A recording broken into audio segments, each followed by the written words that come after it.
क्या आपको पता है हिंदी साहित्य में आदि कवि के रूप में कौन प्रसिद्ध है? हिंदी साहित्य में महर्षि वाल्मीकि आदि कवि के रूप में प्रसिद्ध है, आदि कवि कहलाते हैं वाल्मीकि जी।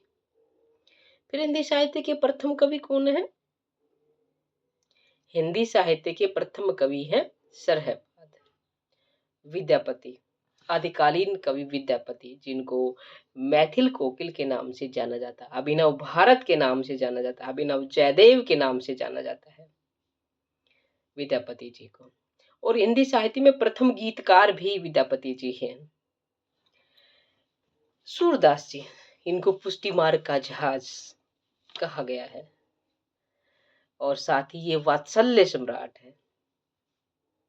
तुलसीदास जी लोकनायक के रूप में जाने जाते हैं और सुमित्रानंदन पंत प्रकृति के सुकुमार कवि, प्रकृति के चतुर चितेरे कवि के रूप में प्रसिद्ध है। केशवदास, जिनको आचार्य रामचंद्र शुक्ल जी ने कठिन काव्य का प्रेत कहा है। नंददास, इनको जड़िया कवि की उपाधि दी गई है हिंदी साहित्य में। जड़िया कवि के रूप में नंददास जी प्रसिद्ध हैं। और जो हमारी महादेव वर्मा जी है, इनको आधुनिक काल की मीरा के रूप में जाना जाता है। आधुनिक काल की मीरा महादेव वर्मा जी कहलाती है। कलम का सिपाही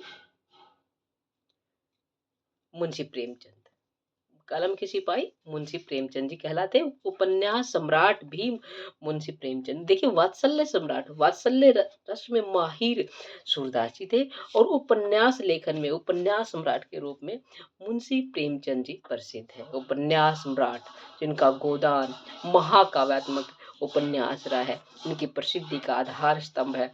सन 1935 में इन्होंने इसे लिखा था कि ये उपन्यास सम्राट के रूप में हिंदी साहित्य के एक अमर कथाकार लेखक रहे हैं मुंशी प्रेमचंद जी।